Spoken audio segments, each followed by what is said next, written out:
निधी वाटपाच्या मुद्द्यावरती केलेल्या आरोपांना मी उत्तर देत नाही, मी विकासाला महत्त्व देतो असं म्हणत अजित पवारांनी विरोधकांना फटकारलं. ज्या ठिकाणी बिनविरोध जागा निवडून आल्या त्या दमदाटी किंवा पैशाच्या जोरावरती निवडून आल्या हे विरोधकांचं म्हणणं चुकीचं आहे. बारामतीत राष्ट्रवादीच्या 8 जागा बिनविरोध झाल्या, मग आम्ही दमदाटी केली आहे का असा सवाल अजित पवारांनी विचारला. येवला नगर परिषद निवडणुकीत शिवसेना आणि शरद पवारांच्या राष्ट्रवादीने युती केली. यावेळी मंत्री दादा भुसे आणि भाऊसाहेब चौधरींनी भुजबळांच्या बालेकिल्ल्यात प्रचारासाठी हजेरी लावली. वडगाव नगरपंचायत निवडणुकीसाठी भाजपकडून श्री पोटोबा महाराज मंदिरात नारळ फोडून प्रचाराचा शुभारंभ करण्यात आला.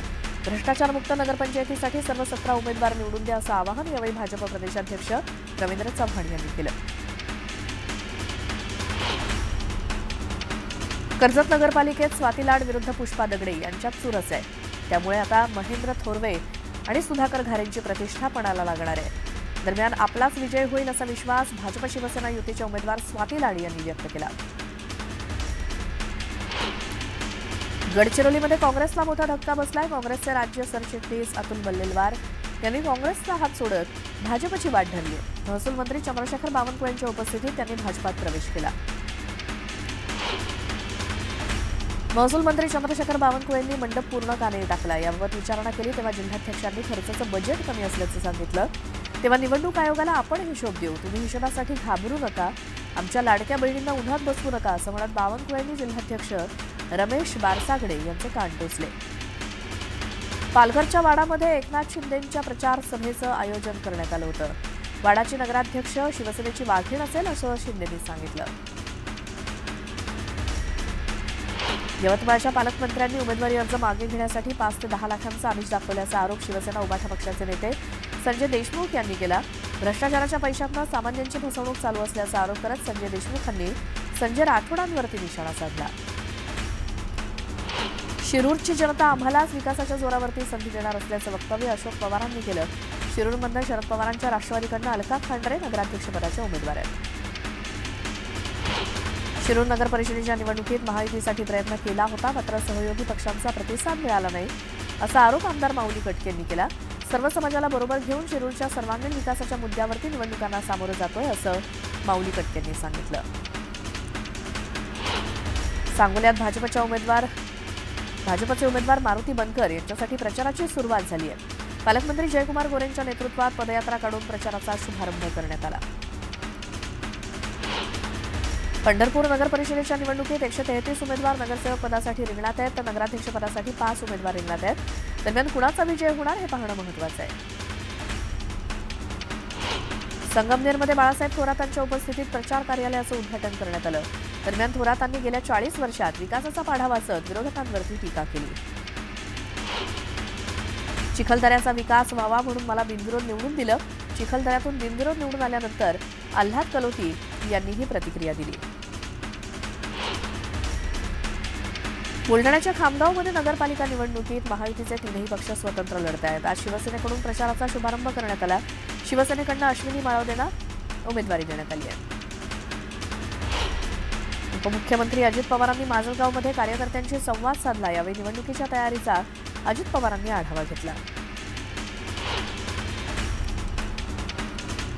बीडमध्ये आमदार सना मलिकांनी मतदारांशी संवाद साधला. नगराध्यक्षपदाचे उमेदवार प्रेमलता पारवेंच्या प्रचारासाठी त्यांनी जोरदार तयारी केली आहे. ठाण्यात ठाकरेंच्या शिवसेनेचे माजी नगरसेवक सुधीर भगत यांचं मतदार यादीतनं नाव गायब झालंय. प्रारूप मतदार यादीमध्ये घोळ आढळला, तर प्रशासनावरती खापर फोडत पुन्हा मतदार यादीमध्ये नाव यावं अशी विनंती सुधीर भगत यांनी केली. राज्यात महायुती म्हणून काम करतोय, तर आता नगरपालिका आणि नगरपरिषदेत शक्य तिथे युती केलेली आहे. सोलापूर जिल्ह्यातील 12च्या 12 नगरपालिका कमळ चिन्हावरती लढवत असल्याची माहिती जयकुमार गोरेंनी दिली. चंद्रशेखर बावनकुळे वारंवार आम्ही 51% निवडणूक जिंकू असं सांगतायत. याचा अर्थ ईव्हीएम निवडणुकीआधीच घोळ घालून ठेवलाय की काय असा सवाल विचारत काँग्रेसच्या नेत्या यशोमती ठाकूर यांनी भाजपवर निशाणा साधला. स्थानिक स्वराज्य संस्था आणि महानगरपालिका निवडणुकांमध्ये भाजप आणि राष्ट्रवादीची युती होणार की नाही याबाबतचा संभ्रम अजूनही कायम आहे. युतीबाबतचा निर्णय हा त्या भागातील कोर कमिटी आणि स्थानिक पदाधिकारी परिस्थितीनुसार घेतील असं भाजप प्रदेशाध्यक्ष रवींद्र चव्हाण यांनी स्पष्ट केलं. राष्ट्रवादीसोबत आमचे हेवेदावे नसल्याचं वक्तव्य उदय सामंतांनी केलं. त्यांनी उमेदवार उभे केले असले तरी त्यांची ताकद जनता ठरवणार असल्याचंही ते म्हणाले. कराडमध्ये इतर आघाड्यांनी भाजप आणि काँग्रेसला आव्हान दिलंय. दरम्यान कोणाचा विजय होणार हे पाहणं महत्त्वाचं ठरणार आहे. 4 वर्षांनंतर जव्हारला लोकनियुक्त नगराध्यक्ष मिळणार आहे. जव्हारमध्ये यंदा तिरंगी लढत होणार आहे. दरम्यान कोणाचा विजय होणार हे पाहणं महत्त्वाचं असणार आहे. शिर्डीत नगरपरिषद निवडणुकीच्या प्रचारादरम्यान शिवसेनेच्या पदाधिकाऱ्यांकडून अपक्ष उमेदवाराला मारहाण केल्याचा आरोप करण्यात आला. माजी उपनगराध्यक्षाच्या कुटुंबियांनी मारहाण केल्याचा आरोप असून शिर्डी पोलीस ठाण्यात तक्रार दाखल करण्यात आली आहे. स्थानिक स्वराज्य संस्थांच्या निवडणुकीसाठी शिवसेनेकडून जिल्हा संपर्क प्रमुखांची नियुक्ती करण्यात आली आहे. एकूण 40 ठिकाणी पक्षाकडून जिल्हा संपर्क प्रमुख पदांची घोषणा करण्यात आली असून पक्ष संघटना मजबूत करण्यासाठी आमदार खासदार मैदानात उतरणार आहे.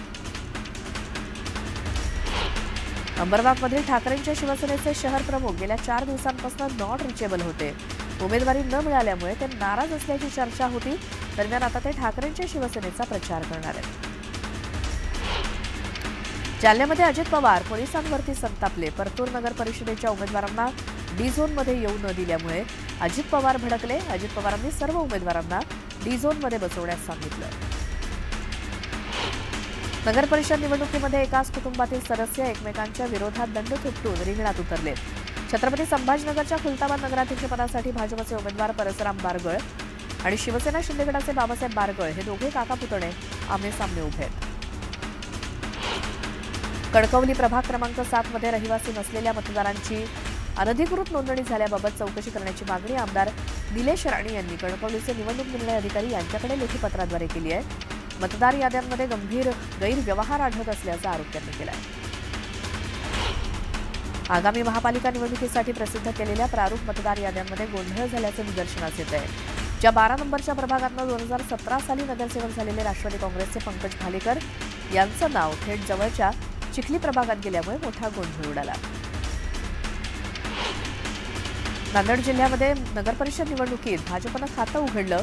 मुखेड नगर परिषदेमध्ये भाजपच्या 21 वर्षीय उमेदवार स्नेहा तमशेट्टे यांना नगरसेवक पदाची लॉटरी लागली. अर्ज मागे घेण्याच्या शेवटच्या दिवशी चुलती जयश्री तमशेट्टे यांनी माघार घेतल्यामुळे पुतणी स्नेहा तमशेट्टे बिनविरोध निवडून आल्या.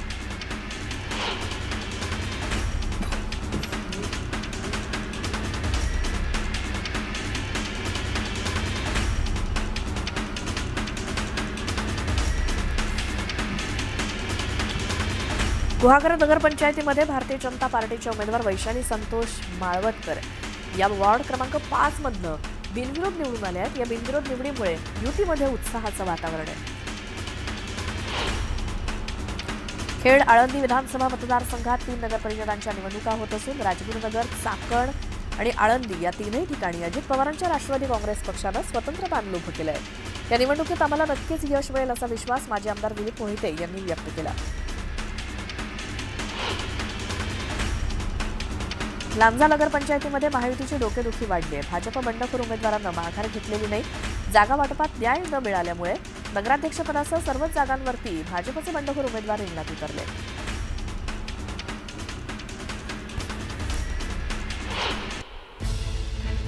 त्यानंतर एक मोठी बातमी आहे ती म्हणजे 26/11चा हल्ला झाला तेव्हाच जर प्रत्युत्तर दिलं असतं तर परत हल्ला करायची हिंमत झाली नसती असं विधान मुख्यमंत्री देवेंद्र फडणवीसांनी केलंय. तर एकनाथ शिंदेंनी देखील अमृता फडणवीसांचं कौतुक केलं. 26/11च्या दहशतवादी हल्ल्यातील शहीदांच्या आणि पहलगाम हल्ल्यातील बळींच्या कुटुंबियांना सन्मानित करण्यात आलं. अमृता फडणवीस यांच्या दिव्यस फाउंडेशनच्या वतीनं ग्लोबल पीस ऑनर्स 2025 हा विशेष पुरस्कार प्रदान करण्यात आला. यावेळी पुरस्कारार्थींनी दिव्यस फाउंडेशनच्या कामाप्रती कृतज्ञता व्यक्त केली. या कार्यक्रमाला शाहरुख खान, टायगर श्रॉफ, शंकर महादेवन यांच्यासोबत अनेक दिग्गजांनी हजेरी लावली. ये हमला मुंबई पर नहीं था, ये होटल पर नहीं था, ये हमला भारत की सार्वभौमता पर था. ये हमला एक हमको चुनौती थी. उस समय इस हमले के बाद अगर उस चुनौती को हम समझ लेते और शायद उस समय ऑपरेशन सिंदूर जैसी हिम्मत हम दिखाते तो आज हमारे ऊपर हमला करने की हिम्मत कोई नहीं करता। लेकिन उस समय हम लोगों ने वो हिम्मत नहीं दिखाई, पर पहलगाम में जब हमारे बहनों का सिंदूर पोंछने की नापाक कोशिश की गई, तो उसके बाद जिस प्रकार से प्रधानमंत्री जी ने बहुत स्पष्ट शब्दों से कहा कि टेरर और टॉक्स ये साथ में नहीं हो सकते, और हमारी सेना को एक प्रकार से खुली छूट दी, तो भारत की सेना ने पाकिस्तान के अंदर घुसकर सारे के सारे टारगेट समाप्त कर दिए। पाकिस्तान कुछ नहीं कर पाया। दिल्लीत झालेला बॉम्बस्फोट हाही पाहिला आपण, त्याचाही तपास एनआयए करते, परंतु इतर ठिकाणी होणारे मोठे स्फोट जे आहेत ते आपल्या सुरक्षा यंत्रणांनी उधळून लावले आणि पाकिस्तानचे मनसुबे धुळीला मिळवले। मुख्यमंत्री इकडे आहेत, पण त्यांच्या घरच्या होम मिनिस्टर अमृता वहिनीच आहेत, बरोबर आहे ना? आणि देवेंद्रजी मुख्यमंत्री आहेत, होम मिनिस्टर आहेत, परंतु घरी अमृता वहिनीच होम मिनिस्टर आहेत। हे देवेंद्रजी नाकारू शकत नाहीत, आणि सगळ्यांचंच आहे ते, मग आपलं तुमचं नाही आहे। पुन्हा पाहूयात यानंतर बातम्या सुपरफास्ट। काँग्रेस प्रदेशाध्यक्ष हर्षवर्धन सपकाळांची जीभ घसरली।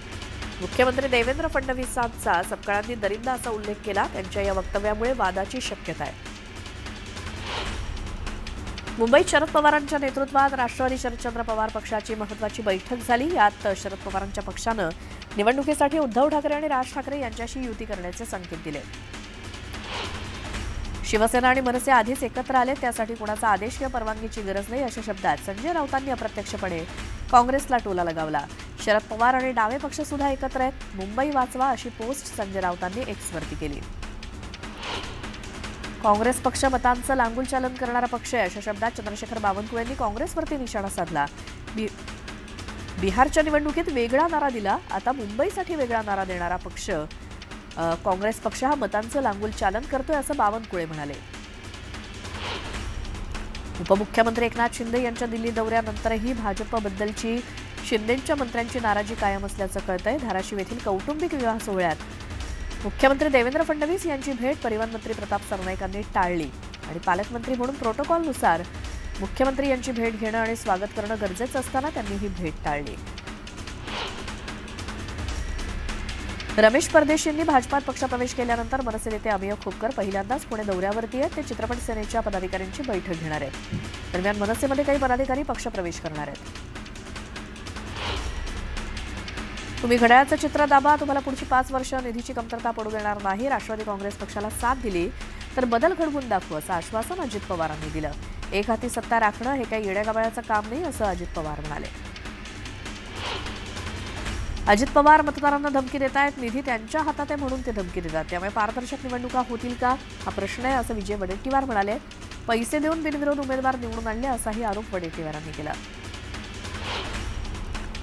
निधी अजित पवारांच्या घरचा नाही, निधी करातून येतो, घरातून येत नाही असा टोला अंबादास दानवेंनी लगावला। अजित पवार मतासाठी धमकी देत असतील तर निवडणूक आयोगाने दखल घ्यावी असं अंबादास दानवे म्हणाले।